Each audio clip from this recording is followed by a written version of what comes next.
ખાલી સારી ઈચ્છાઓ ન કરવી, એ પ્રમાણે થોડાક સારા કામે કરવા. અમથા અમથા પડ્યા સૂતા સૂતા કોઈની સારી ઈચ્છા પૂરી નથી થતી. નકરું વિચારે રાખે કે મને સારું થઈ જાય, તો એમ સૂતા સૂતા કઈ નથી મળતું. પુરુષાર્થ કરવો પડે, મહેનત કરવી પડે. સારી ઈચ્છા છે તો સારા કર્મ કરવા પડે ને. મને સારું ફળ મળે તો સારા કામ કરો. તમે ગામ આખાને જય શ્રી કૃષ્ણ કહેશો, જય સિયારામ કહેશો, રામ રામ કહેશો, તો આખા ગામને ખબર હોય. તમારું ધ્યાન નહીં હોય તો તમને કહેશે જય શ્રી કૃષ્ણ, એ રામ રામ. જેવું તમે કહેશો એવું તરત પાછું વળશે.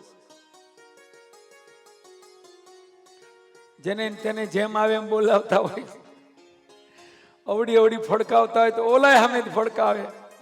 ઘણા ભાઈબંધ ની સામે એકબીજાને ગાયડું દઈને જ બોલાવે. આ ઓલાને ગાયડું દઈને કે કા ખાલી જગ્યા, એ આપણે નો બોલાય. પછી ઓલો આને એમ કે કા, વ્યવહાર જે જેને આપો એ હામું આપે. એમ કર્મોનું પણ એવું છે, તમે જેવા કર્મ કરશો એવું જ ફળ મળશે. ભગવાને રામ કથામાં બહુ સુંદર એક ચોપાઈ આપી, કર્મ પ્રધાન વિશ્વ કર રાખા. કર્મ પ્રધાન વિશ્વ કર રાખા. કર્મ પ્રધાન વિશ્વ કર રાખા. ઓ જો જસ કરશો તસ ફલ ચાખા. જો જસ કરશો તસ ફલ ચાખા. કર્મ પ્રધાન વિશ્વ કર રાખા. કર્મ પ્રધાન વિશ્વ કર રાખા. જો જસ કરશો તસ ફલ ચાખા. જો જસ કરશો તસ ફલ ચાખા. કર્મ પ્રધાન વિશ્વ કર રાખા. જેમ જમીનમાં તમે જે વાવો એ ઉગે, જે વાવો એ ઉગે. તમે ગમે એનું બીજ વાવો, જે વાવો, લીમડો વાવો તો લીમડો જ ઉગે, કારેલા વાવો તો કારેલા જ ઉગે, તમે ઘઉં વાવો તો ઘઉં જ ઉગે, તમે બાજરો વાવો તો બાજરો જ ઉગે. એમ કર્મના ખેતરમાં આખું જગત છે ને, એ કર્મનું ખેતર છે. તમે જે વાવો એ જ ઉગે. તમે જેવું વાવ્યું હોય એવું જ ઉગે. સીધો હિસાબ છે. ઘણા ફરિયાદ કરતા હોય, પણ જો ચોપડો ખોલે ભૂતકાળનો તો જવાબ મળી જાય. એક ભાઈ બહુ રોતા હતા, મને બહુ દુઃખ છે, બધાએ બહુ મારી યારે ખરાબ વર્તન કર્યું, બધાએ આમ કર્યું. છોકરાઓ મને એટલે મંદિરે બેઠા બેઠા રોતા હતા કે મારા કોઈ છોકરાઓ છે, 4 છે, પણ ચારે એવા છે, મને તો એટલો હળધૂત કરે, મને એટલી ગાળો આપે, મને શાંતિથી ખાવા પીવાય ન દે, બહુ મને હેરાન કરે છે. રડતા હતા બાપા રડતા હતા. દીકરા 4, અને એમાં એક સંત આવ્યા. એટલે સંતે એની કથની સાંભળીને કહ્યું કે દાદા એક પ્રશ્ન કરું, સાચો જવાબ આપજો. કહ્યું કે બોલો. ત્યારે સંતે કહ્યું કે એક પ્રશ્ન એ છે કે તમે તમારા મા બાપ હતા, તમારા માતા પિતા હતા? તો દાદાએ કીધું હતા ને. તો સંતે કહ્યું કે તમે એની સેવા કરેલી? જૂનો ચોપડો જ્યાં ખોયલો ત્યાં તો અંદરથી હૈયું માંડ્યું બળવા. કહ્યું કે સાચી વાત છે, મારા મા બાપ હતા, બહુ સારા હતા, મેં કોઈ દી એને પાણી પીવડાવાય નથી ગયો. અરે મેં એને બહુ દુઃખ આપ્યું, બહુ ત્રાસ આપ્યો.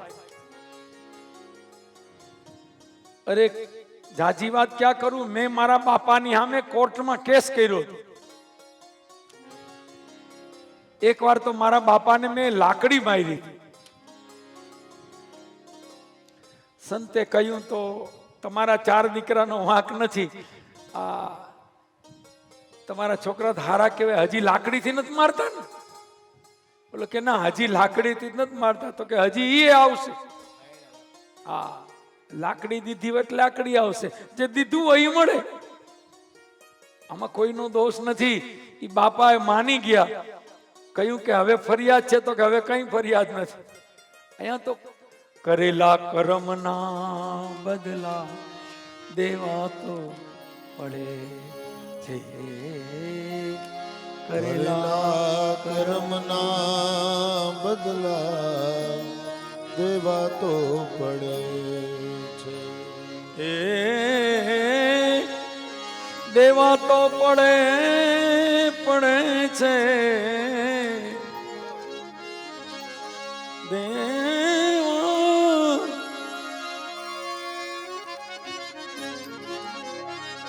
એ દેવા તો પડે છે, અંતે સૌને નળે છે રે.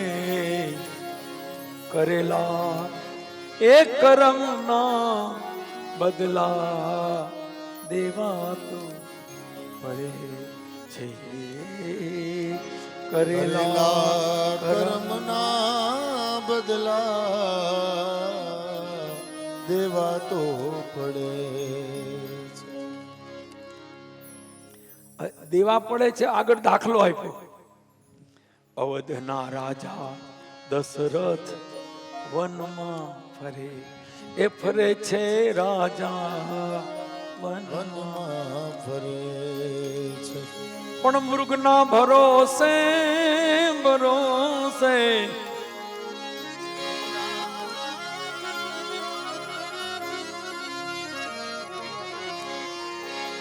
મૃગના ભરોસે એ મૃગના ભરોસે ઋષિ શ્રવણ મરે છે રે. કરેલા એ કર્મના બદલા દેવા તો પડે છે. કરેલા કર્મના બદલા દેવા તો પડે છે. સરસ મજાની વાત તો ઈ છે કે કર્મના ફળની અંદર ભગવાનના બાપને પણ છોડવામાં ન આવે. દશરથ રાજા એટલે કોણ? રામના પિતા. ભગવાન કે મારા પિતાને પણ કર્મનું ફળ ભોગવવું જ પડે, મારા બાપને ભોગવવું પડે. ભગવાન કે મારા બાપથી જ કોઈ મોટું નથી ને, મારા પિતાને પણ ભોગવવું પડે. તો દુનિયામાં બીજાનું શું? આમાં એ બીજાની શું હેસિયત છે? કર્મ કોઈને છોડતું નથી. એટલે ગીતાજીનો કર્મયોગ ક્યારેક વાંચજો. કર્મયોગની આખા ગીતાજી વાંચવા જેવા છે. મારી વિનંતી છે, આમ નિરાતે વાંચો તો 1.5-2 કલાકમાં આખા ગીતાજી પૂરા થઈ જાય. કઈ એટલું બધું લાંબુ નથી. પણ અફસોસ, બધું વાંચ્યું હોય પણ ગીતાજી જ ન વાંચ્યા હોય. દુનિયામાં તમામ પ્રશ્નોનું સમાધાન જો ક્યાંય હોય તો ગીતાજીમાં છે.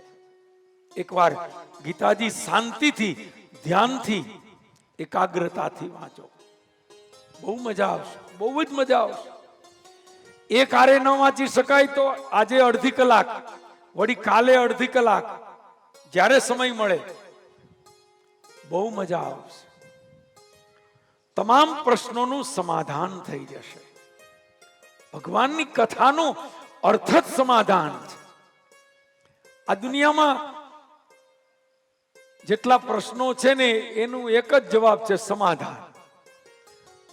તમામ પ્રશ્નોનું નિરાકરણ મળી જાય એટલે શાંતિ, સમાધાન.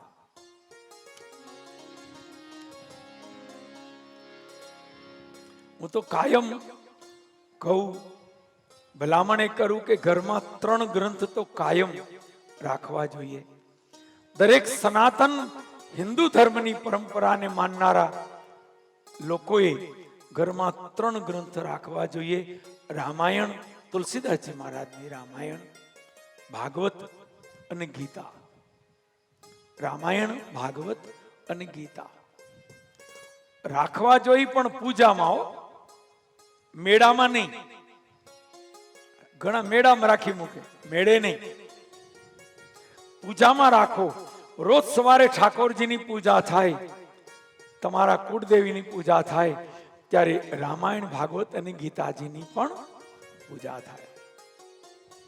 કમસે કમ એની પૂજા થશે તો એની અંદર રહેલું જે દેવત્વ, એની અંદર રહેલા ઈશ્વર, એની અંદર રહેલી જે દિવ્યતા, એનો પ્રકાશ ઘરની અંદર આપણામાં આવશે.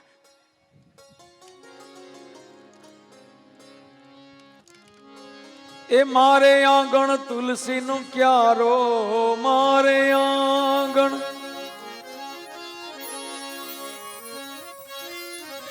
મારે આંગણ,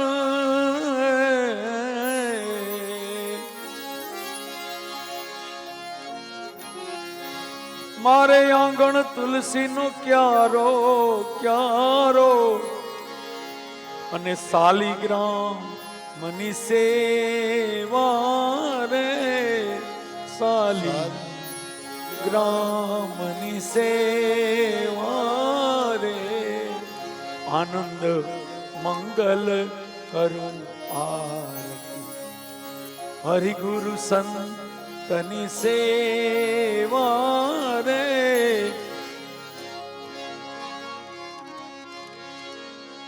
સંત મળે તો મહાસુખ પામું, કોઈ સંત મળે તો મહાસુખ પામું, ગુરુજી મળે તો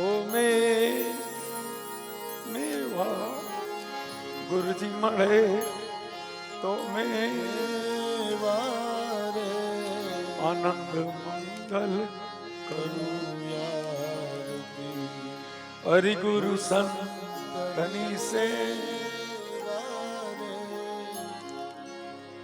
આરતીઓ તો ઘણી છે, પણ આ અદ્ભુત આના શબ્દ છે. છેલ્લે શું શબ્દ લખ્યા?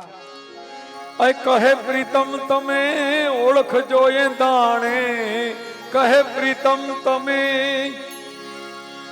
કહે પ્રીતમ પ્રીતમ,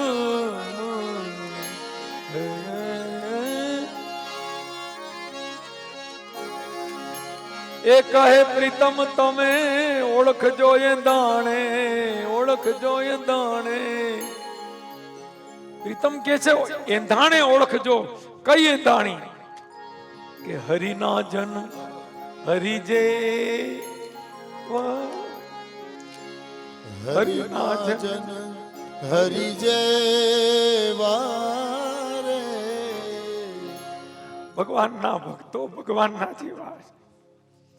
એટલે કહ્યું કે આનંદ મંગલ કરું આરતી. 3ની સેવા, એકલા ભગવાન નહીં, 3ની સેવા છે. હરિ, પછી ગુરુ અને સંતની સેવા રે. મારા હરિ અને સદગુરુ સંતની સેવા રે, આનંદ મંગલ કરું. હરિ ગુરુ સંતની સેવા રે.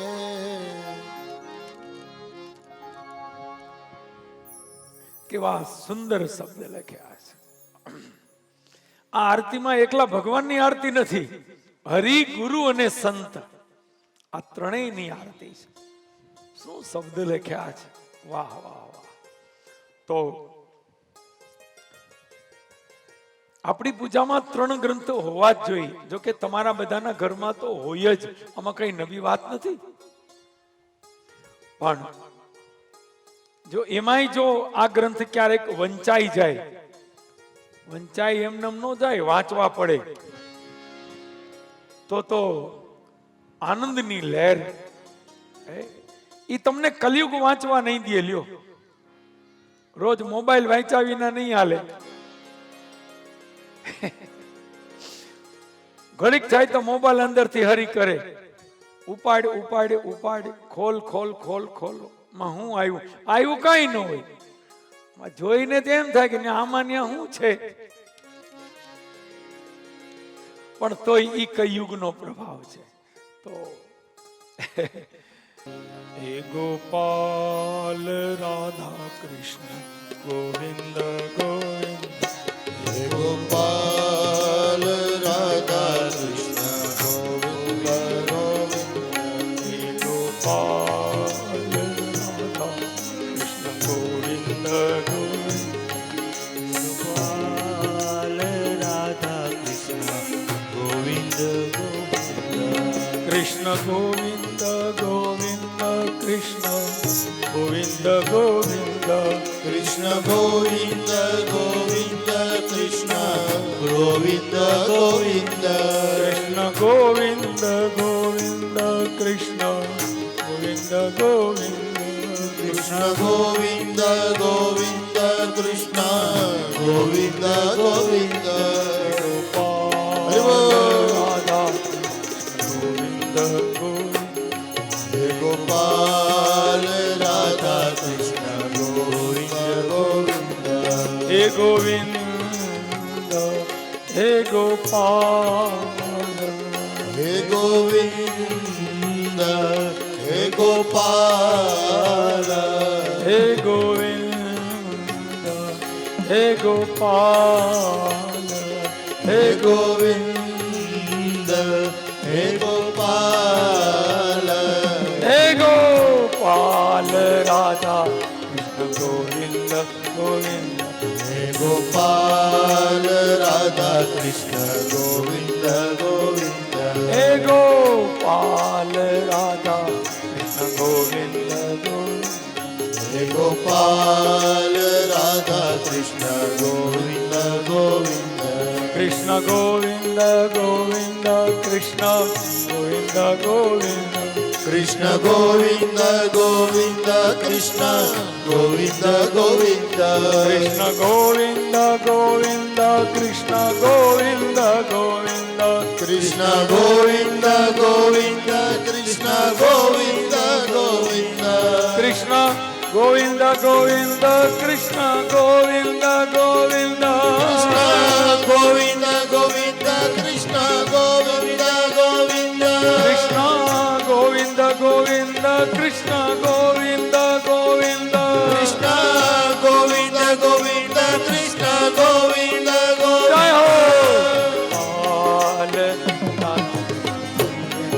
ગોવિંદ, હે ગોપાલ રાધા કૃષ્ણ ગોવિંદ ગોવિંદ, હે ગોપાલ રાધા ગોવિંદ ગોવિંદ, હે ગોપાલ રાધા કૃષ્ણ ગોવિંદ ગોવિંદ, કૃષ્ણ ગોવિંદ ગોવિંદ કૃષ્ણ ગોવિંદ ગોવિંદ, કૃષ્ણ ગોવિંદ ગોવિંદ કૃષ્ણ ગોવિંદ ગોવિંદ, કૃષ્ણ ગોવિંદ ગોવિંદ કૃષ્ણ ગોવિંદ ગોવિંદ, કૃષ્ણ ગોવિંદ ગોવિંદ કૃષ્ણ ગોવિંદ ગોવિંદ, કૃષ્ણ ગોવિંદ ગોવિંદ કૃષ્ણ ગોવિંદ ગોવિંદ, કૃષ્ણ ગોવિંદ ગોવિંદ કૃષ્ણ ગોવિંદ ગોવિંદ, કૃષ્ણ ગોવિંદ ગોવિંદ કૃષ્ણ ગોવિંદ ગોવિંદ, કૃષ્ણ ગોવિંદ ગોવિંદ કૃષ્ણ ગોવિંદ ગોવિંદ, હે ગોપાલ રાધા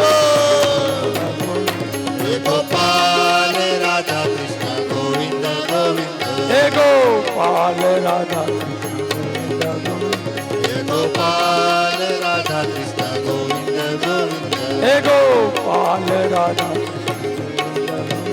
હે ગોપાલ રાધા કૃષ્ણ ગોવિંદ ગોવિંદ, બોલીએ બાલ કૃષ્ણ લાલ કી જય.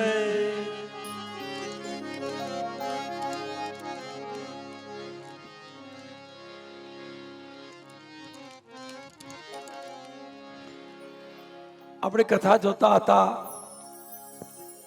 ઉતાનપાદ રાજા અને એની બે રાણીઓ, જેની અંદર સુરુચિ એ માનીતી રાણી છે એ ચર્ચા કરતા હતા. સુરુચિ માનીતી રાણી હોય એમાં કઈ ખોટું પણ નથી, પણ તકલીફ ક્યાં છે? સુનીતિ અણમાનીતી છે. હવે સુનીતિનો અર્થ તમે કરો, નીતિ એટલે શું? નીતિ એટલે પ્રમાણિકતા, નીતિ એટલે ધર્મ, નીતિ એટલે ઈમાનદારી. આપણે કહીએ ને કે ભાઈ અનીતિ ન કરાય. અનીતિ એટલે અધર્મ, નીતિ એટલે ધર્મ. નીતિ માને ધર્મ, નૈતિકતા, પ્રમાણિકતા. બસ તકલીફ અહીંયા જ છે. આ સુનીતિ છે એ અણમાનીતી છે. પણ જોજો આ ધ્રુવજી છે એનો દીકરો જ પાછો. સુનીતિના પુત્રનું નામ જ ધ્રુવ છે. અને ધ્રુવનો તમે અર્થ કરો તો ધ્રુવ એટલે અમર, અવિચળ. જગતમાં જેનો ક્યારેય વિનાશ ન થાય એ ધ્રુવ. ધ્રુવ એટલે અમર.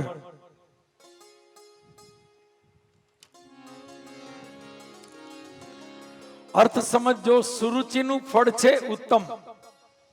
સુરુચિ રાણીનો દીકરો, એનું નામ ઉત્તમ છે એટલે દીકરો સારો છે, પણ એમાં સાત્વિકતા નથી, નૈતિકતા નથી. અને સુનીતિના પુત્રનું નામ છે ધ્રુવ. આ ધ્રુવ એ નીતિનું ફળ છે.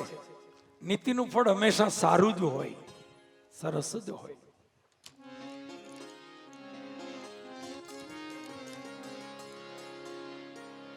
માણસના જીવનમાં સૌથી મહત્વનું અંગ છે નૈતિકતા, ધર્મ. બધા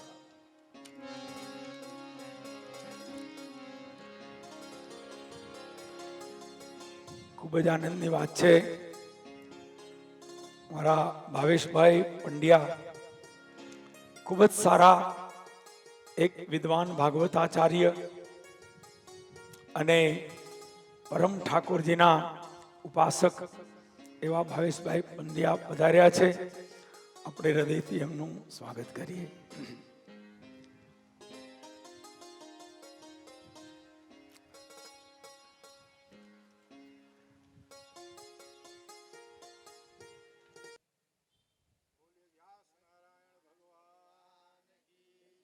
બોલીએ વ્યાસ નારાયણ ભગવાન કી જય. બાલકૃષ્ણલાલ કી જય.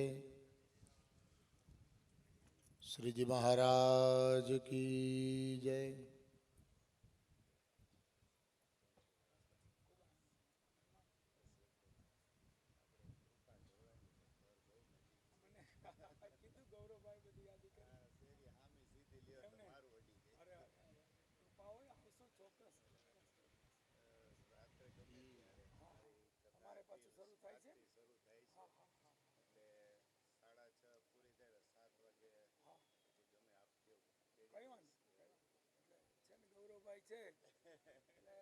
સૌથી માધ્યમ સરસ છે.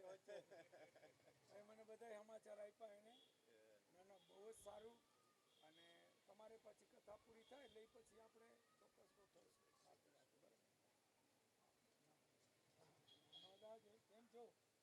મજામાં? પૂજ્ય શાસ્ત્રીજી ભાવેશભાઈ પંડ્યા મુખિયાજી દાદાજી પધાર્યા હોય, પરિવાર દ્વારા એમનું સન્માન અને એક અભિવાદન. આપણો ગ્રંથનો ક્રમ છે કે કોઈ અતિથિ પધારે, કોઈ સંત પધારે, કોઈ મહાપુરુષ પધારે, કથાકાર પધારે તો એમનું સ્વાગત અભિવાદન કરવું જોઈએ. સચ્ચિદાનંદ રૂપાય વિશ્વોદપત્યાદિ હેતવે તાપત્રય વિનાશાય શ્રી કૃષ્ણાય વયમ નમઃ. વાસનાત વાસુદેવસ્ય વાસિતમ ભુવનત્રયમ સર્વભૂત નિવાસોસી વાસુદેવ નમોસ્તુતે. बोलिए गिरिराज धरण की। भक्ताभिलाषा चरितानुसारी दुग्धादि चौर्येण यशो विशारी कुमारितानंदित घोषनारी मम प्रभु श्री गिरिराजदारी मम प्रभु श्री गिरिराजदारी।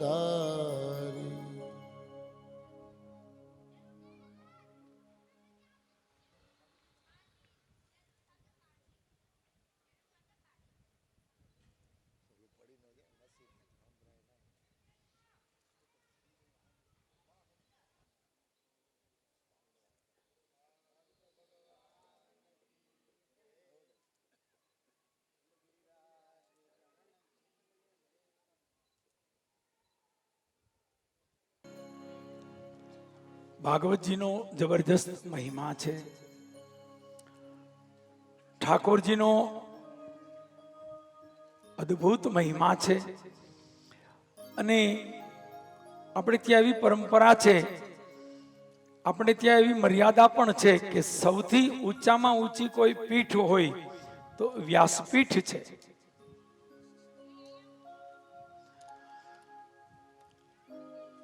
કદાચ આમ જોવો તો વ્યાસપીઠ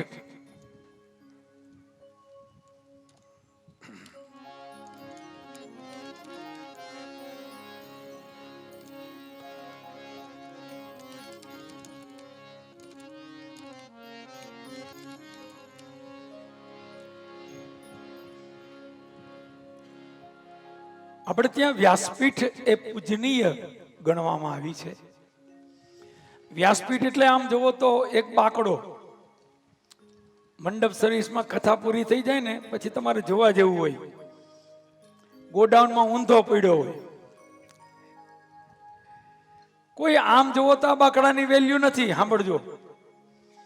પણ ઈ બાકડો જ્યારે ભાગવત કથા, બેનો હવે બેસી જાઓ, હવે ન આવો, પછી કથા ક્યારે કરવાની, હવે ના આવો.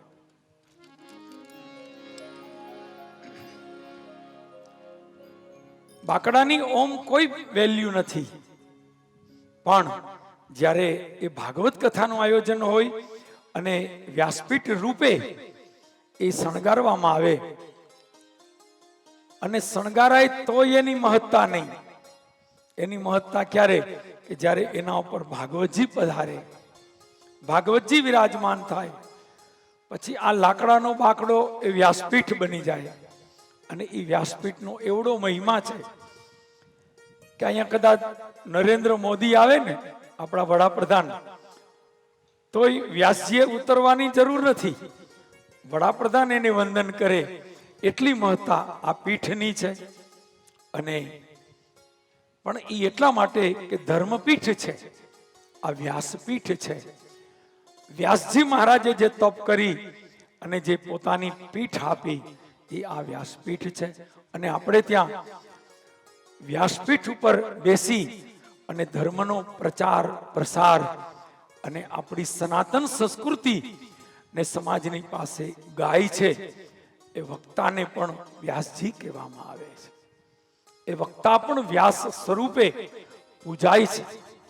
કોઈ પણ હોય, વક્તાની ઉંમર નાની હોય મોટી હોય, રૂપાળો હોય તો ભલે, દેખાવડો ન હોય તો ભલે, થોડુંક આવડતું હોય તો ભલે, ન આવડતું હોય તો ભલે, આ પીઠ છે એ પૂજનીય છે. આ પીઠ ઉપર બેસનારો પૂજાય છે, આદરણીય છે. તો આજે એક વિશેષ આનંદની વાત એ છે કે વ્યાસપીઠ ઉપર બેસી અને ખૂબ ભાગવતજીની કથાઓ કરનારા અને ખૂબ ઠાકોરજીના માટે હૃદયથી ભક્તિભાવ ધરાવનારા, જે પોતે જ મુખિયાજી છે, રિયલમાં મુખિયાજી છે, એવા અમારા ભાવેશભાઈ પંડ્યા. હું શબ્દ વાપરું છું અમારા, એટલે સમજીને વાપરું છું. અમારે એમના વચ્ચે એવી લાગણી છે, એવો સ્નેહ છે વર્ષોથી. તો ભાવેશભાઈ પંડ્યા આજે કોઈ એમનેમ કોઈ ભૂદેવ પધારે તો એ અલગ વાત છે, પણ કોઈ શાસ્ત્રી પધારે, કોઈ વક્તા પધારે તો સ્વાભાવિક છે એમનું સન્માન, એમનું સ્વાગત આ રીતે જ થવું જોઈએ. તો બોદાણી પરિવારના તો એ બહુ આત્મીય છે, અને જે કારણે આત્મીય છે, મેં કહ્યું ને કે સાઉન્ડ ને આના કારણે વર્ષોથી હું પણ આ પરિવાર સાથે એક આત્મીય સંબંધથી જોડાયેલો છું. તો એ બોદાણી પરિવાર સાથે એમનો પણ ખૂબ જ એક આત્મીય ભાવ રહ્યો છે. અમારે ભરતભાઈ, ગૌરવભાઈ, જેમના સાથે અતિ આત્મીયતા છે. અને વિશેષ આનંદની વાત એ છે કે એમની કથા ગઈકાલે જ પૂરી થઈ, અને બીજી પાછી આજ બપોર પછી શરૂ થાય છે. આજ બપોર પછી પાછી બીજી શરૂ થાય છે. એટલે સવારનો સમય એમની પાસે ખાલી હતો, તો એ સમયની અંદર યોગ આવી ગયો, અને એવો બોદાણી પરિવારના નિમંત્રણને માન આપી અહીંયા પધાર્યા છે. ખૂબ હૃદયથી આપણે એમનું સ્વાગત કરીએ. બોદાણી પરિવારે એમનું ખૂબ હૃદયથી સન્માન કર્યું. આપણી પરંપરા છે, આવું જ આ રીત છે, આ પરંપરા છે. તો આગળ ઉપર આપણે એમના આશીર્વચન પણ લઈશું, પણ એ પહેલા થોડી કથાનું આપણે પારાયણ આગળ ચલાવીએ.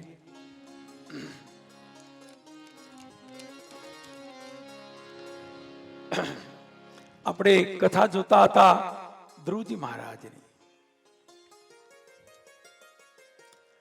ચર્ચા એ જ ચાલે છે, સુરુચિ અને સુનીતિ. જગતમાં સારી ઈચ્છાઓ ભલે સારી છે, પણ એનાથી સર્વશ્રેષ્ઠ છે સુનીતિ, માને નૈતિકતા, પ્રમાણિકતા, ઈમાનદારી. બહુ સરસ વાત તમને કરું તો દુનિયામાં સૌ પોતપોતાની જો ઈમાનદારીથી, પ્રમાણિકતાથી જો પોતાનું કામ કરે તો બસ તેથી રામ રાજ્ય આવી ગયું. દરેક વ્યક્તિ પોતપોતાની ફરજનું ઈમાનદારી પૂર્વક, નૈતિકતા પૂર્વક જો પાલન કરે તો એ જે ઘરમાં થાય છે એ ઘર નથી, વૈકુંઠ છે. જે સમાજમાં થાય છે એ સમાજ એ સ્વર્ગમાં રહે છે. જ્યારે નૈતિકતા આવે છે, ધર્મનો અર્થ જ નૈતિકતા છે.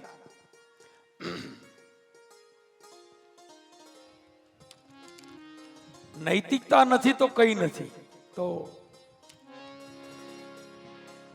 અને નીતિનું ફળ છે ધ્રુવજી મહારાજ. જે માણસ નીતિના માર્ગે ચાલે એને ત્યાં ધ્રુવ જેવો દીકરો થાય.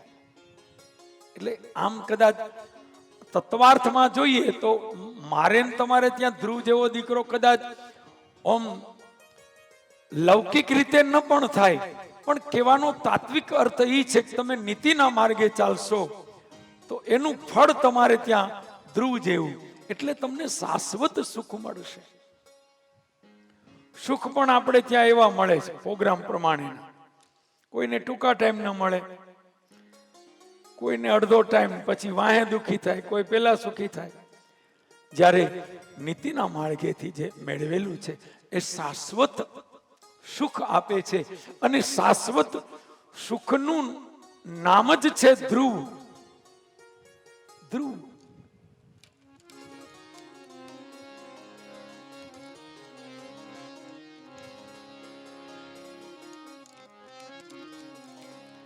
ચપ્પલ ન હોય ને કથામાં ગયા હોય ને કોઈના નવે નવા ચંપલ જોઈને પગમાં ફિટ થઈ જાય એવા હોય, એમ થાય કે ઓહો ફિટિંગ વાળા છે. મારે કેદીના લેવાતા, આવા તો ગોતવા જ આવતોય ન મળે. પાછા ઘણા એવું વિચારે, થોડીક વાર ત્યાં ઉભા રહીએ કે ચપ્પલ વાળા કોઈ હોય તો આપણે, મેં કે એમને નથી લીધા, 5 મિનિટ રાહે જોઈ, કોઈ આવે તો કોઈ ન આવ્યું. પછી એમ થયું કે હવે કઈ વાંધો નહીં, ભગવાનની કથામાં આવી પ્રસાદી ક્યાંથી મળે. તો પ્રસાદી માની નીકળી જાય અને સુખ મળ્યું, નવા ચપ્પલ મળ્યા, સુરુચિ, સારી ઈચ્છા કરી, પણ નૈતિકતા નથી. અનૈતિકતાથી એ સુખ મળ્યું છે. હવે એ ચપ્પલ પહેરીને ઘેરે ગયા, ઘરમાં સાચું જ કહેવાય નહીં કે આવી રીતે લઈ આવ્યા.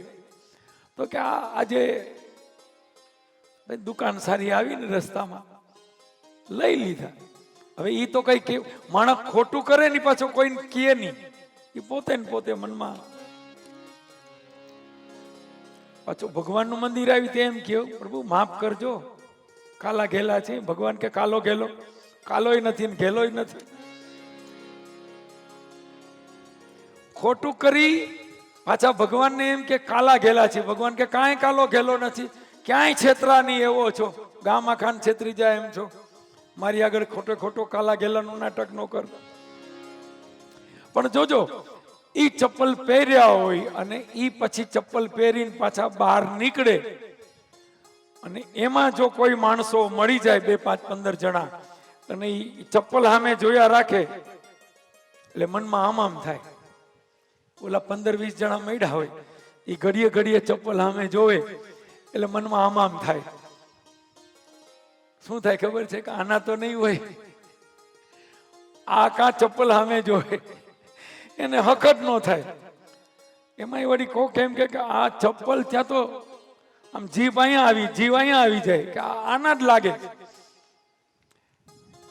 ઈ હજી એમ કે આ ચપ્પલ તો કે હા ઈ કે ઈ ઓલો હજી કે પેલા તા મંડે કે સુખ નહીં આપે.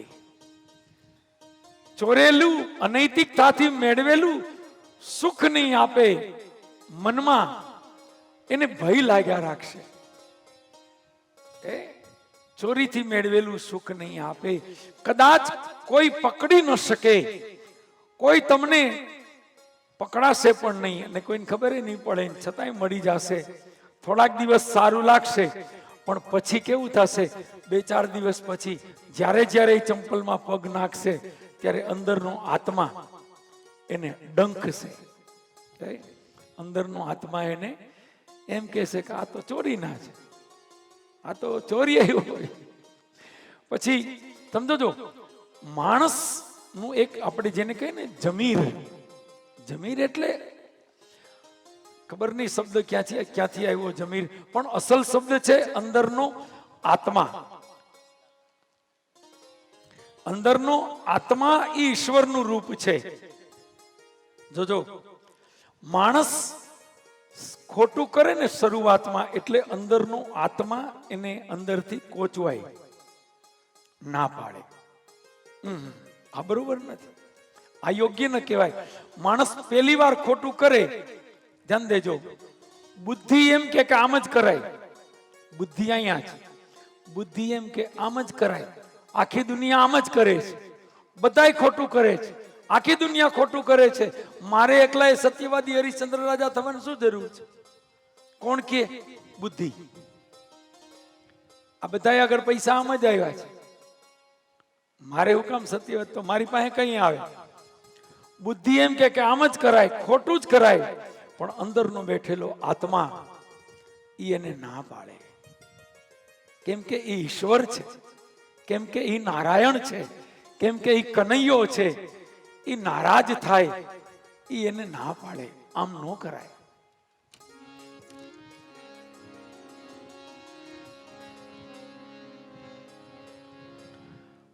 બુદ્ધિ એને એમ કે તું છાનું મુનો બેસ, તારે બહુ ડાયું ન થાવ. એટલે એકવાર કે ઓલો છાનું મુનો બેસી જાય, પછી બીજી વાર પાપ કરે, બીજી વારે ઓલો કે આવું ન કરાય, બીજી વારે એને બેસાડી દે, ત્રીજી વાર, ચોથી વાર, પાંચમી વાર, છઠ્ઠી વાર, પછી 100, 200, 500, પછી આત્મા એનો મરી જાય, પછી એનું જમીર એ મરી જાય, પછી એનો આત્મા એના જેવો જ થઈ જાય. એ સમજી જાય કે હવે અહીંયા આ જ પ્રોગ્રામ થવાના છે. સમજો તો, એનું જમીર મળી જાય, પછી એનો આત્મા ક્યારેય જાગે નહીં, એનો આત્મા ક્યારેય એને ચેતવે નહીં. બહુ પાપ કરવાથી અંદરનું આત્માનું જે તેજ છે એ ઝાંખું પડી જાય છે. નકર ભજન છે ને, આત્માના તેજથી ઇન્સાનિયત ઓળખાય છે. ભજનમાં પણ કે ને, આત્માને ઓળખ્યા વિના રે એ તારા 184 નહીં તો મટે રે. આત્માને ઓળખ્યા વિના એ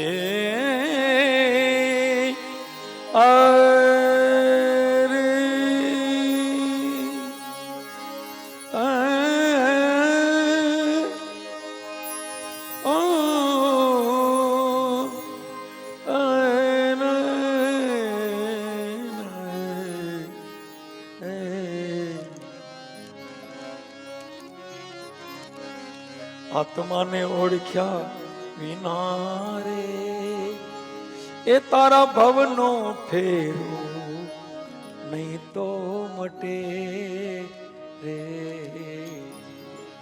નહીં તો મટે.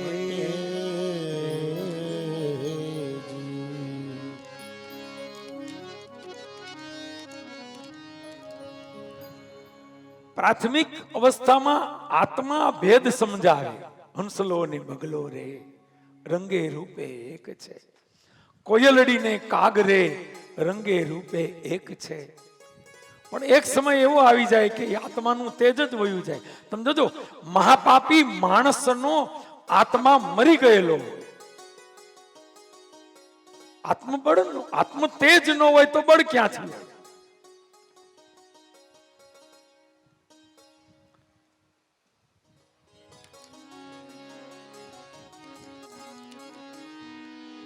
સજ્જન માણસ, સંત માણસ, સદાચારી માણસનો આત્મા જાગેલો હોય. અને તમને બહુ સરસ વ્યાખ્યા કરું કે જેને આપણે સંતો કહીએ છીએ, જેને આપણે અવતારી મહાપુરુષો કહીએ છીએ, દાખલો દઈ શકાય રણછોડદાસજી મહારાજનો. આવા સંતો ઉપર આપણે કહીએ ને કે બધું જાણે, ગુરુજીને બધી ખબર હોય, ગુરુદેવને બધું ખ્યાલ હોય. હવે ગુરુદેવ તો કઈ જ્યોતિષ ભણ્યા નથી, ગમે એવો જ્યોતિષ ભણીને આવે આ વસ્તુ એને ન મળે. કઈ? આત્મકૃપા. જે માણસ ભજન કરે એના ઉપર આત્મકૃપા પ્રાપ્ત થાય, અને જેના ઉપર આત્મકૃપા કરે, જેના ઉપર આત્મકૃપા થઈ જાય એ જગતમાં ધારે કરી શકે. જેના ઉપર આત્મકૃપા થઈ જાય એ તમને એમ કે તમે જલ્દી ઘેરે જાઓ. કા? તો કે તમારી માનો છેલ્લો સમય છે, તમારો પિતા તમારી રાહ જોવે, જલ્દી ઘરે જાઓ. એને બધી ખબર હોય કયું તત્વ કામ કરે છે. આત્મકૃપા. સંત એમ કહી દે, તારે આમ માણસ કે ને કે બાપુ હું કયો ધંધો કરું? હવે બાપુને ધંધાને ક્યાંથી ખબર હોય? હવે ઈ કઈ નહીં, પણ એને અંદરથી આત્મા જવાબ આપે કે બેટા તું આ કામ કર. આપણે સંતો આગળ બધું કહીશ.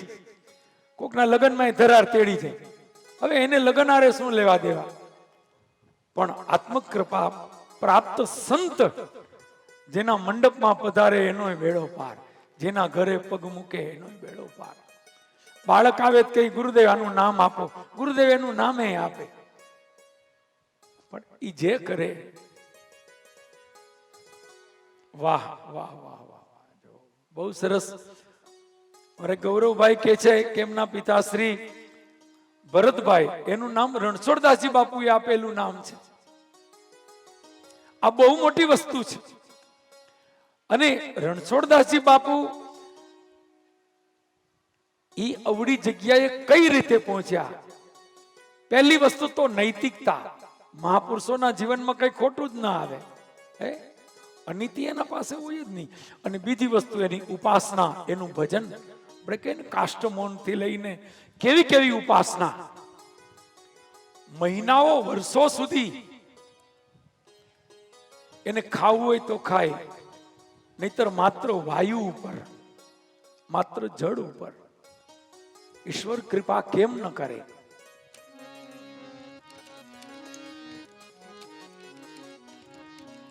તમે ભજન કરો, ભક્તિ કરો, ઉપાસના કરો. આ ભજન ભક્તિ કરવાથી શું થાય? ધ્યાન દેજો. સરખું ખાવ પીઓ ને તો શરીર સારું થાય, બોડી મસ્ત બને. કાજુ બદામના હરખા રોટલા ખાઈ પીને તમે હરખું ખાવ પીઓ તો શરીર પુષ્ટ થાય. ધ્યાન દેજો. ભજન કરો તો તો તમારો આત્મા પુષ્ટ થાય. તમે ભજન કરો, સત્કર્મ કરો, પુણ્ય કરો તો તમારો આત્મા બળવાન બને, તમારા આત્માનું તેજ વધે. સંતો કેવા હોય? રણછોડદાસજી બાપુ કેવા હતા? સાવ દુબળા, પણ એની સામે સૂર્યને જોવું હોય તો વિચાર કરવો પડે. વાદળાને એમ કહી દે કે અહીંયા શું કામ છે તમારું, ચલે જાઓ. એકવાર નેત્રયજ્ઞ હતો, બનેલી ઘટના છે, એના સાક્ષી પણ છે ઘણા લોકો આપણે ત્યાં. હજારો લાખો લોકો અને એટલો જે ભોજન સામગ્રી, એટલા લોકોના કેમ્પ ને એમાં બધા ક્યાં જાય? વાદળા ચડી આવ્યા અને ગુરુદેવને સેવકોએ કહ્યું કે ગુરુદેવ, વાદળ ચડી આવ્યા છે, વરસાદ આવશે.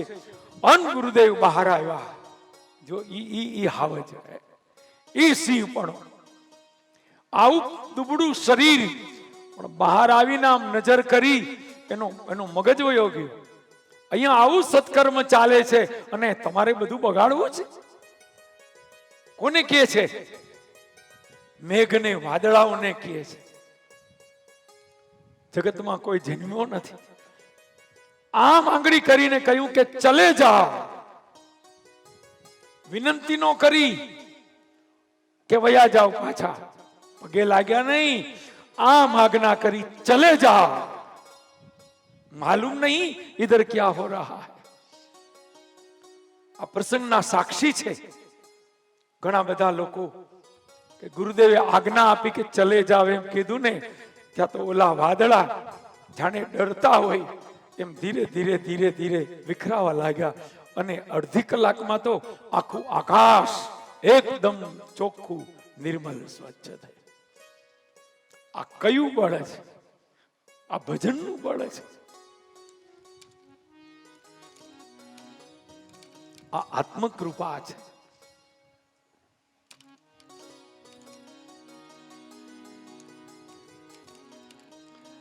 ઈશ્વરી તત્વ છે આપણા દરેકની અંદર અને ઈ તત્વનું નામ છે આત્મા.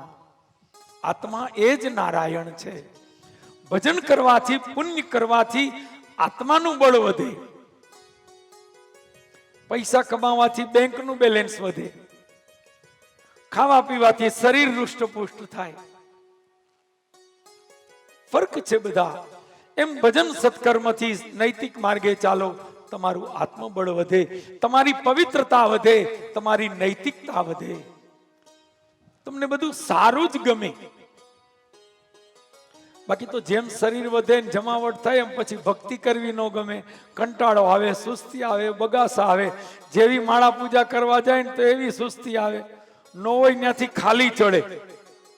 એલા ભાઈ, ખાલી ક્યાંથી અહીં ચડે? એ ભક્તિ કરવા બેહો તો અહીંયા જ આવે. બાકી ગંજી પતે રમવા બે ત્યાં કાંઈ ન આવે.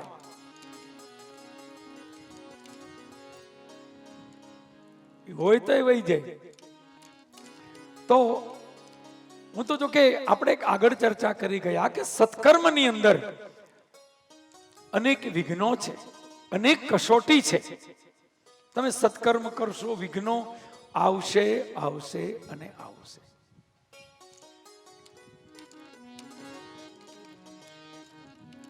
આ મંડપમાં આવવું જ કઠણ છે. અહીંયા આવ્યા પછી કથા સાંભળવા બેસવું કઠણ છે. બેઠા પછી બેસી રહેવું કઠણ છે. કારણ કે ન હોય ત્યાંથી મોબાઈલમાં બોલાવે, નીકળો બહાર.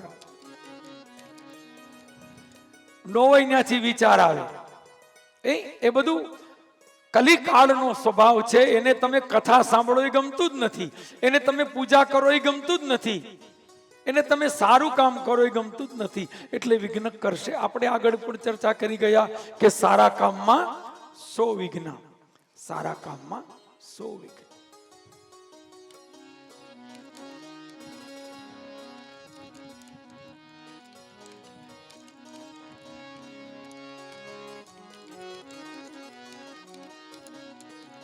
તો મારો કહેવાનો અર્થ, ધ્રુવજી એ નૈતિકતાનું પ્રતીક છે, ભક્તિનું પ્રતીક છે, એનું કારણ એની માં છે. મા બાપના સંસ્કારોની અસર બાળક ઉપર બહુ થાય છે. ભાઈ એક દાખલો દઈ અને આગળ ઉપર આપણે ભાવેશભાઈને સાંભળીશું. એક દાખલો તમને દઈ દઉં. બાળકોમાં ભગવાને એવી શક્તિ આપી છે કે બાળક છે ને એ કોપી કેટ હોય. કોપી, બાળકને બધાની કોપી કરવી બહુ ગમે. તમે જે કરશો ને એ બધી કોપી કરશો. ઘરમાં જેવું વાતાવરણ હશે બાળકને તમારે કેવું નહીં પડે, એ બધું એની મેળે ઓટોમેટિક એવું કરશે. પપ્પા બીડી પીતા હશે ને તો એ બાકસની હળી કાઢીને એ આમ કરશે. પપ્પા કે હું છે તો કે બીડી છે. આજે બાકસની હળી છે, કાલ બીડી આવશે. પપ્પા પીએ છે એટલે એ જોવે છે એટલે કરશે. ઘરમાં જેવું વાતાવરણ એની અસર બાળક ઉપર થાય છે. અને બાળકો ઉપર મા બાપના, પરિવારના સંસ્કારોની બહુ મોટી અસર થાય છે. તમે જે કરશો ને એ ઓલાને ઓટોમેટિક એનો કરંટ આવશે. ઓટોમેટિક તમે જે કરશો એ બધું કરશે.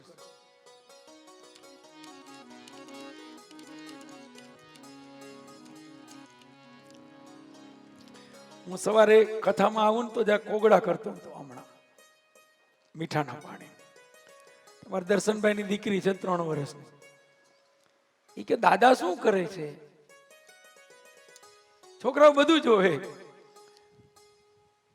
આપણે જે રીતે આપણે પાછા માનો કે ખીચડી દૂધ ને આપણે હાથેથી ખાતા હોય, એ તો ખાઈ ન શકે નાના હોય.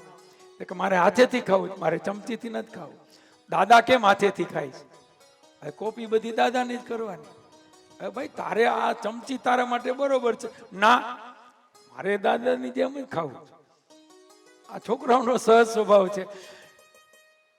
એક ઓલો દાખલો હું નથી ઘણી વાર કહેતો કે એક દાદા મોટી ઉંમરના અને એનો પૌત્ર એ લગભગ 3-4 વર્ષનો, 4 વર્ષનો છોકરો અને દાદા 2 જણા ઝૂલામાં ઝૂલે. તે ઝૂલામાં ઓલો અવાજ આવે, ખીચુડ ખીચુડ ખીચુડ એમ અવાજ આવે. એટલે દાદાએ કહ્યું બેટા જો ઝૂલામાં અવાજ આવે છે, અવાજ આવતો આપણે બંધ કરવો છે.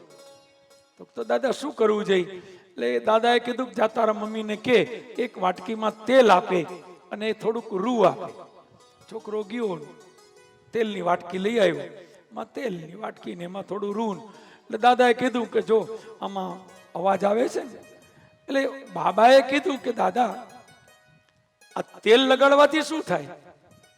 દાદાએ કીધું કે બેટા તેલ લગાડવાથી અવાજ આવતો બંધ થઈ જાય. એમ બંધ થઈ જાય? કેવી રીતે? તો જો હું તને બતાવું. એટલે દાદાએ તેલનું પોતું તેલ વાળું કરી અને જે ઓલા કડા હતા જે ઘસાતા હતા એ કડામાં તેલ પૂર્યું. 2-4 ટીપા અહીંયા, 2-4 ટીપા ત્યાં. પછી ઝૂલો પાછો હલાવીને બતાવ્યો કે જો હવે અવાજ આવે છે. તો અવાજ આવતો બંધ થઈ ગયો. છોકરો રાજી થઈ ગયો કે વાહ દાદા. પાછું દાદાએ શીખડાયું હવે તું ધ્યાન રાખજે, ગમે ત્યારે હવે આ રીતે ઝૂલામાં ખીચુડ ખીચુડ એવો અવાજ આવે તો આ રીતે તેલ પૂરી દેવાનું એટલે અવાજ ન આવે. દીકરો કે દાદા બહુ સારી વાત, દાદા હવે બીજી વાર હું કરીશ, બલકી મને કરવા દો. દાદાએ પૂર્યું તો તોય એને પોતું આમાં દાદા કરે બધું કરવું જ જોઈએ. હવે એ બધી ઘટના પૂરી થઈ ગઈ. બપોરે દાદા દીકરો જયમાન બાપા દાદા જમીન પછી હુઈ ગયા અને એમાં દાદાને બરોબર ઝોલું ચડ્યું ને દાદાને નાકોડા માંડ્યા બોલો. અને દાદાને પૂડો પૂડો મૂછું હતી અને પૂડો પૂડો મૂછું ને એમાં દાદાને બરોબર ઘેન ચડ્યું નું મૂછું ઊંચા નીચી થાય આમ ગરડ ગરડ. ઓલો છોકરો વિચાર કરે કે વળી ઝૂલો ઘસાતો લાગે છે. આ હિંચકામાં વળી હિંચકો ઘસાતો લાગે છે. એટલે ઝૂલો જોઈ આવ્યો તો એમાં અવાજ ના આવ્યો. આજુબાજુ બધું જોઈ આવ્યો, ખબર ન પડી. એમાં રૂમમાં આવીને જોયું ત્યાં તો દાદા સૂતા છે ને એની મૂછું ઊંચા નીચી થાય છે. છોકરો સમજી ગયો કે દાદાના નાકમાંથી અવાજ આવે છે. અહીંયા તો કળા ઘાય, પણ આમાં તો કળા દેખાતા નથી.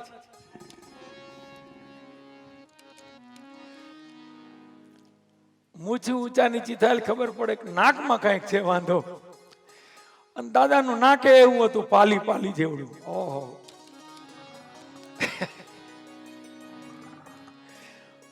એને વિચાર કર્યો,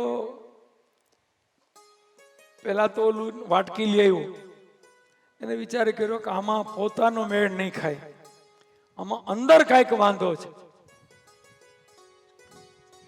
એટલે એ તો અંદર જોયું તો ઓલી તેલની પિચકારી હતી તૈયાર, કઈ રાખી છે તો પિચકારી લ્યો કે હા કે આમાંથી વાંધો નહીં આવે.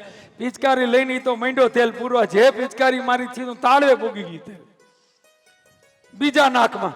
હજી તાળે પૂછ્યું ને દાદા તો દાદા તો રાડ પાડીને ઉભા થઈ ગયા. અરે કરતા દાદાને ગભરામણ થઈ ગઈ, શ્વાસ રૂંધાઈ ગયો. થોડીક વાર તો દાદા કરતા આમ ગોથે ચડી ગયા. બધા દોડીને આવ્યા, જલ્દી આલો જલ્દી આલો, દાદાને શું થઈ ગયું. અને બધા જલ્દી આવ્યા. દાદાને એકદમ જલ્દી બધા વાહ ફેમાં હાથ મીંડા ફેરવા, કોઈ પાણી લઈ આવ્યા. શું થઈ ગયું શું? દાદા કે કઈ બોલાતું જ નથી. દાદા બોલો હજી પિચકારી લઈને ઉભો છે. એના તરફ કોઈને ધ્યાન નથી, બધા દાદા તરફ ધ્યાન છે. એ 5-10 મિનિટ થઈને દાદાને કઈ ખમું નમું થયું, કપડાથી નાક આખું લયું, બધું તેલ તેલ રોગું ને તેલ જ નીકળે. બધા વિચાર કરે કે દાદાના નાકમાંથી તેલ કા નીકળે? આ તેલના ભંડારો અહીંથી નીકળ્યા.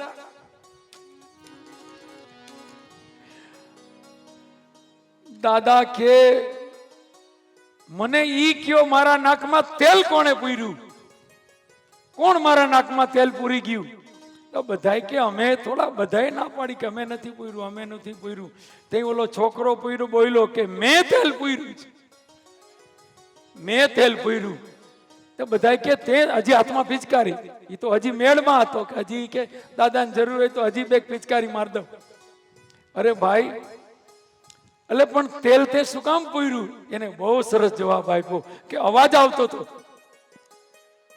પણ અવાજ આવે તો તેલ પૂરું એવું કોણે કીધું? તો કે દાદાએ જ કીધું. મને દાદાએ જ શીખડાયું કે અવાજ આવતો હોય તો તેલ પૂરવાનું. હમણાં તમે ચૂલામાં તેલ પૂર્યું. તો ઘરનાએ કીધું બેટા, ઈ આ હિંડોળાનો અવાજ અલગ છે, દાદાના નાકમાંથી આવે છે એ અલગ છે. એમાં તેલ ન પૂરાય, જાજુ પૂરી ક્યાંક દાદા જ બંધ થઈ જાય. માન બૈચા દાદા કે હારું થયું. આ તો પછી એને માન, હવે બાળક છે ભાઈ, બધા ખૂબ હૈસા દાદાએ. પછી દાદા તો હહાય નહીં, રોવાય નહીં. દાદાએ પછી તો હૈસા કે હવે જી થયું. બીજી વાર કીધું કે હવે તેલના પ્રોગ્રામ તું ન કરતો, હવે તું, કેમ કે બાળક છે. મારો કહેવાનો અર્થ બાળકનો સ્વભાવ છે, જેવું જોશે એવું કરશે. બાળકનો એ સહજ સ્વભાવ છે. ધ્રુવજીની અંદર આ ભક્તિના સંસ્કાર ક્યાંથી આવ્યા? એની માના કારણે, સુનીતિ માના કારણે આ સંસ્કાર આવ્યા છે. અને મા બાપના કર્મનું ફળ જ એના સંતાનો છે. ધ્યાન દેજો, હિસાબ કરવો હોય ને કે આ લોકોના કર્મ કેવા છે, એનો હિસાબ કિતાબ એની પ્રજામાં મળે. સંતાનો કેવા છે એમાં એનો પરિચય મળી જાય.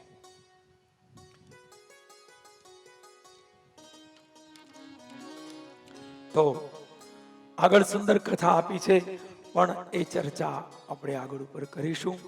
અહીંયા આગળ ઉપર આપણે ભાવેશભાઈ શાસ્ત્રીજી પધાર્યા છે, તો એમને વિનંતી કરીએ કે કથાની અંદર આપનું આગમન માત્ર એટલું પર્યાપ્ત નથી, થોડું કંઈક કથાને અનુરૂપ આપ મંગલ અમૃત વચન બધાને કહેશો.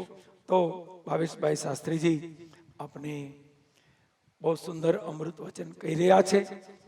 ખૂબ શાંતિથી આપણે એમને સાંભળીએ. બોલીએ દ્વારિકાધીશ કી.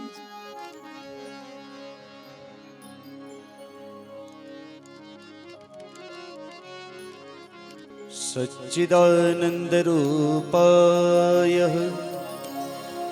विश्वोत्पत्त्यादिहेतवे तापत्रयविनाशाय श्रीकृष्णाय वयं नमः। श्रीकृष्णाय वयं नमः। ભગવતજીના ચરણમાં, રાધે કૃષ્ણના ચરણોમાં અને જેની અમૃતમય વાણી સાંભળી રહ્યા છો એ અમારા વંદનીય, અમારા કથાકારોનું ગૌરવ. અને અમે જ્યારે નાના હતા ત્યારથી એમની કથા સાંભળીને અમે મોટા થયા છીએ એવા પૂજ્ય અશોકભાઈ શાસ્ત્રીજીના ચરણોમાં કોટી કોટી દંડવત પ્રણામ કરું છું. અને સાથે અમારા વંદનીય ભૂદેવ, એમને પણ વંદન, સાથે સંગીતકાર મિત્રો અને આપ સર્વ બોદાણી પરિવાર સહિત ઠાકોરજીના લાડીલા સમસ્ત વૈષ્ણવને જય શ્રી કૃષ્ણ. સાચું કહું તો સાંભળવા જ આવ્યો હતો, કારણ કે અમને કથાકારોને સાંભળવાનો અવસર બહુ ઓછો મળે છે. અને સાંભળવાનું મન ક્યારે થાય? જ્યારે આવા વિદ્વાન શાસ્ત્રી હોય ને ત્યારે. ખરેખર અહીં સોફો પાયતરો એટલે હું બોલી ન શક્યો, કાંઈ ન શક્યો. નકર ભાઈને મેં વિનંતી જ કરી કે આપ કથા, પણ ભાઈ વ્યાસપીઠ એવી છે કે ત્યાંથી જે આદેશ થાય એટલે સુપ્રીમ કોર્ટનો આદેશ સમજીને અમારે એનું પાલન કરવું જ પડે. એટલે એમને પૂજનનો આગ્રહ કર્યો, પણ મારી ઈચ્છા એક જ હતી, કારણ કે આનો એક એક શબ્દ જો ચૂકી જાય ને, ટાઈમ બહુ મહત્વનો છે, સમય બહુ મહત્વનો છે. અને એ સમય ચૂકી જાય ને, ઘણી વાર એમ થાય કે હજી તો શાસ્ત્રીજી મંગલાચરણ કરે છે ને, ચાલો થોડીક વાર પછી જઈએ. પણ મંગલાચરણ ચૂકી જાઓ એટલે સમજી જજો તમે આખી કથા ચૂકી ગયા છો. હા, પછી હમણાં જેમ પૂજ્ય ભાઈએ કીધું ને કે ઓલો મોબાઈલ તમને બેસવા નહીં દે, કોકનો ફોન આવશે, કંઈક ઇમરજન્સી આવશે. એ ઇમરજન્સી આવતી નથી, ઓલું તમે મંગલાચરણ ચૂકી ગયા ને એટલા માટે. તો ખૂબ આજે આનંદ છે. અને પૂજ્ય ભાઈની કથાઓમાં મેં તો ખૂબ ગિરાજી કર્યા છે. ક્યાંય ગિરાજીનું નામ આવે એટલે પૂજ્યભાઈ એમ કે રાજકોટમાં અમારા શાસ્ત્રી, અમારા શબ્દ, અને એમને ત્યાં જેટલા પણ પ્રસંગ થયા એમની કંકોત્રી મારે ત્યાં હોય, ને મારે ત્યાં જેટલા પણ પ્રસંગ થયા એ મારી બધી કંકોત્રી ભાઈને ત્યાં હોય. ને ભાઈ પોતે આશીર્વાદ દેવા દરેક પ્રસંગમાં આવ્યા છે. તો અમારા આત્મીય નાતો છે. એટલે મેં તો એમને ફેસબુકમાં મૂક્યું ત્યારે જ મેં વિનંતી કરી દીધી હતી કે ભાઈ બહુ અહીંથી ખાલી 100 ડગલા માન છે ઘર, એટલે આપની પાવન પધરામણી પણ અમારો લાવો છે. કારણ કે જ્યારે ગંગાજી આપણી પાસે આવતા હોય, ઓલો ટોપલામાં જતા હતા પ્રભુ, અને યમુનાજી વચ્ચે આવ્યા, તો જે ચરણમાંથી ગંગા નીકળી તો પ્રભુને એમ થયું હવે અહીંયા જ નીકળ્યા છે તો યમુનાજીને એમ થયું હું સ્પર્શ કરી લઉં, પાન કરી લઉં. તો ભાઈની વાણી ખૂબ, અને એક એક શબ્દ એમના, મેં તો હજી એમને જેટલી કથા કરી ને એના અડધે નથી પહોંચ્યું. હા, એટલો અનુભવ છે. અને કદાચ અમારે કાંઈ પણ જરૂર પડે તો અમારે ભાઈને ફોન કરીને પૂછવું પડે કે ભાઈ આ વસ્તુ આમાં આવે છે. એટલા એમને શાસ્ત્રોનું જ્ઞાન છે. એટલે બોદાણી પરિવાર ખૂબ ભાગ્યશાળી છે કે આવા વિદ્વાન વક્તાઓનો આપને લાભ મળ્યો. એટલે હું તો એમ કહું છું કે જ્યારે એવો મોલ લાગ્યો હોય ને, બેનો કેમ તૂટી પડો છો, ત્યારે આવા વિદ્વાન શાસ્ત્રી હોય ને, એક એક ક્ષણ ભાઈને એમ કેવું ભાઈ આ થોડીક અડધી કલાક વધારી દો ને, ઘટાડવાનું નહીં વધારવાનું કહેજો, કારણ કે આ અવસર પછી ફરી ફરી આવતો નથી. તો વિશેષ કાંઈ ન કહેતા બપોર પછી કથા શરૂ થતી હતી, એટલે ખૂબ ભાઈને સાંભળવાની ઈચ્છા હતી ને ઘણા વર્ષો પછી નકર બંનેની કથાઓ સાથે જ હોય એટલે ક્યાંય અવસર મળતો નહોતો, પણ ખૂબ આનંદ થયો છે. અને મારી શરૂઆત મેં ભાઈ કરી હતી ધ્રુવ ચરિત્રથી જ. અમારે ગામડે કોટડા રમણીકભાઈ શાસ્ત્રીજી, હું તો આવી રીતે પાઠમાં બેઠો હતો ને મને કે મુખિયાજી તમે કે ભાગવત કથા કરશો, એટલે નીચે આપણે વાંચતા એટલે આપણને એમ થાય કે હમણાં કરી નાખશું, એમાં શું છે. તો મેં કીધું હા કરીશ. તો મને કે આવી જાઓ. અને ધ્રુવ ચરિત્ર હતું ને ભાઈ મને જે પરસો વળ્યો છે, કદાચ કોઈ પાણીની ડોલ નાખી ને એટલું, તઈ ખબર પડી કે આ વ્યાસપીઠે બેસવું બહુ સહેલું નથી, બોલવું સહેલું નથી. પણ એ કૃપા ઠાકોરજીની, મારા પૂજ્ય પિતાશ્રીની 45 વર્ષની સેવા અને એનું ફળ કે જે આજે ક્યાંય ભાગવત ભણ્યો નથી છતાંય આજે એમની કૃપા થઈ છે. અને આવા વિદ્વાન શાસ્ત્રીઓના આશીર્વાદ મળતા જ રહે છે. ધ્રુવ ચરિત્રમાંથી એક જ શીખવાનું છે, દેહમ પાત્યામી યા કાર્યમ સાધ્યામી. ભગવાનને મેળવવા હોય તો મેળવી જ જેવાય છે.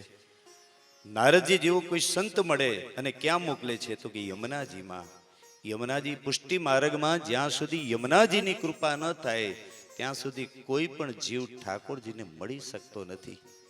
તમે યમુનાજીને મળો એટલે યમુનાજીની વામ ભુજા ફરકે છે. યમુનાજી ઠાકોરજીને વિનંતી કરે છે કે હજારો વર્ષોથી વિકટો પડેલો જીવ આજે તમારી પાસે આવ્યો છે, હવે તેને અપનાવી લેશો, હવે એના દોષ જોશો નહીં. અને ધ્રુવજી ગયા, યમુનાજીને વિનંતી કરી અને એને દર્શન દીધા છે. વિશેષ કથા તો શાસ્ત્રીજી પૂજ્ય ભાઈના મુખેથી જ સાંભળવી ગમશે. પણ નીતિની વાત કરીએ તો દરેકને નીતિ ગમે જ છે. પેલા 4 ચોર ચોરી કરવા આવ્યા અને ચોરી કરી અને પછી નક્કી કર્યું કે આપણે ફલાણી જગ્યાએ ભેગા થશું. ભેગા થયા શું કહે છે ખબર? ભાઈ નીતિથી ભાગલા કરજો. કરી છે ચોરી, પણ શું કે છે? નીતિથી ભાગલા કરજો. નીતિ બધાને ગમે છે. જીવનમાં નીતિ હોય ને તો તમારે ત્યાં ધ્રુવ થાય છે. તો આવી સુંદર વાણી અને ખૂબ મને લાભ મળ્યો છે. પણ આજે 2:30 વાગે અમારી પોથી યાત્રા છે એટલે વિશેષ તો કાંઈ નહીં, પણ ભાઈને ફરીથી વિનંતી કરું છું કે આપ જ્યારે પણ અનુકૂળતા હોય ત્યારે આપ પધારો અને અમારું આંગણું છે એ પાવન કરજો.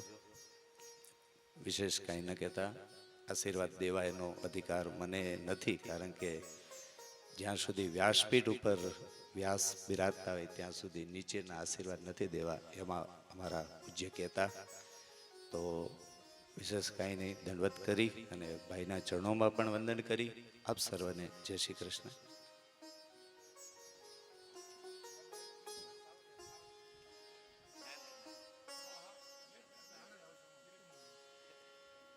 ખરેખર ભાવેશભાઈ ની સૌથી વિશેષતા એ છે એમની સરળતા, એમની નમ્રતા. અને ખૂબ આનંદ થયો તમે આવ્યા તો. અને ગૌરવભાઈની સરસ યાદી છે કે ભાઈ આવ્યા છે તો સાથે સાથે સાવરિયા થાળ એક સરસ ભાવેશભાઈ ગૌડાવે. અને એ અમે સમય થઈ ગયો છે અને ભગવાનને થાળ ધૈર્યો પણ છે. તો એ પછી આ કથાને અમે પૂર્ણ જ કરવાની છે, બપોરનો વિરામ આપવાનો છે. તો ભાવેશભાઈ બધા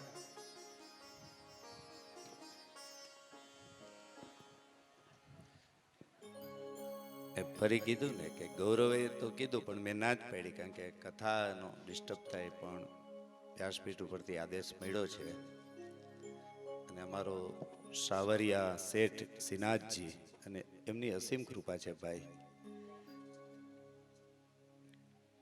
5 કથા કરીને આવ્યો અને ઠાકોરજીએ એવી કૃપા કરી કે આગામી બીજી 5 કથા આપી દીધી છે. એટલે અને આપને વિનંતી કરું છું કે આપ સર્વેશ્વર મહાદેવ જ્યારે પણ અનુકૂળતા હોય ત્યારે પધારો. તો આઈએ દેખો, બાળકને જમાડવા માટે ઘણું બધું કરવું પડે. એમ અમારા પુષ્ટિ માર્ગમાં બાલકૃષ્ણ કીધા છે, 1 વર્ષથી પણ નાના છે. એટલે સીધે સીધા જમે નહીં, ઘણું કરવું પડે. ડોગી બતાવવો પડે, ડોગી ન મળે તો પપ્પાને હા બધું કરવું પડે ને બાળક માટે. તો આપણે સરસ મજાના સાવરિયા શેઠ શ્રીનાથજી ઠાકોરજીને જમાડીએ. હો સાવરિયા જમાડું જમવા આવો ને હો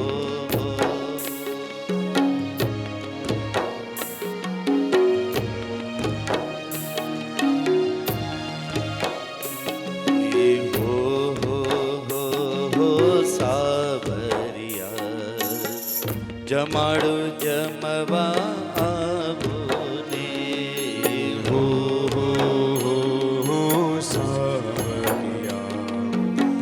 જમાડો જમવાયાવો ને એ મારું આંગણિયું શોભાવો ને મારું આંગણિયું શોભાવો ને વાલા જમાડું જમવા આવો ને વાલા જમાડું જમવાયાવો ને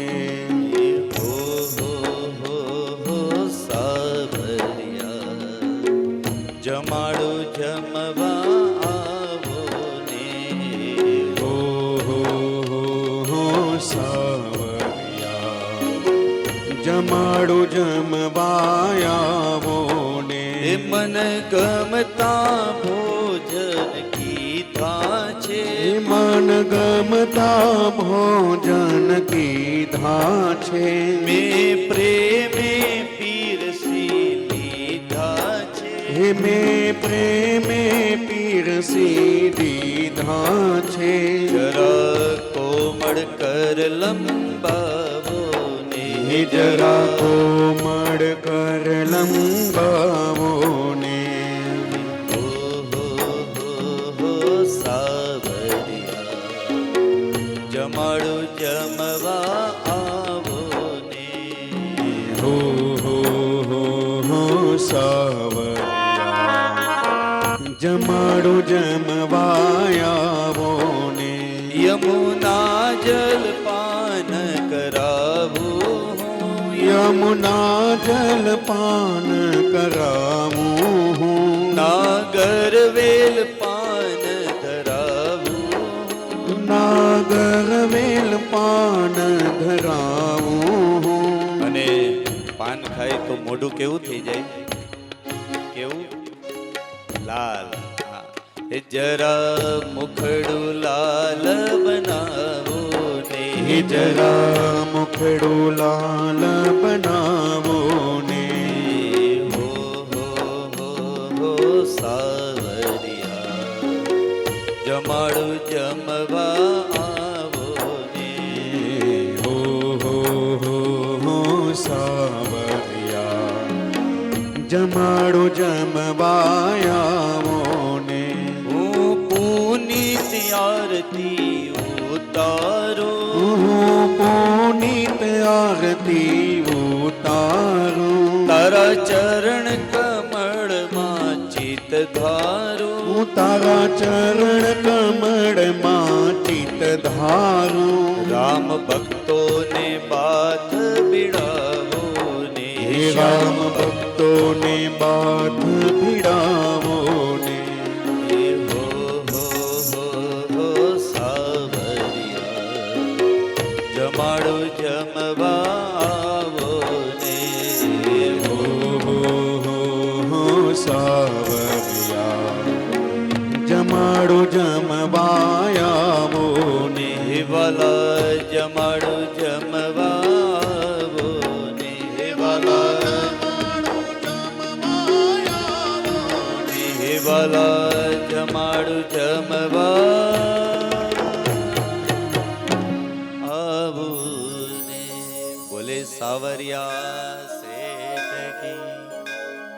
ફરીથી ભાઈની ક્ષમા માંગુ છું, કારણ કે આ અવિવેક કહેવાય અમારા માટે. પણ આ સાથે આજનું આ પ્રાતકાલીન કથાનું સત્ર આપણે વિરામ આપીએ. જે લોકોને ભાગવતજીના દર્શન વંદન પ્રદક્ષિણા કરવી હોય એ આપ સર્વે સ્ટેજ ઉપર આવી દર્શન વંદન પ્રદક્ષિણા કરી શકો છો. બપોર પછી બરોબર 4 વાગે પુનઃ કથાનો પ્રારંભ થશે.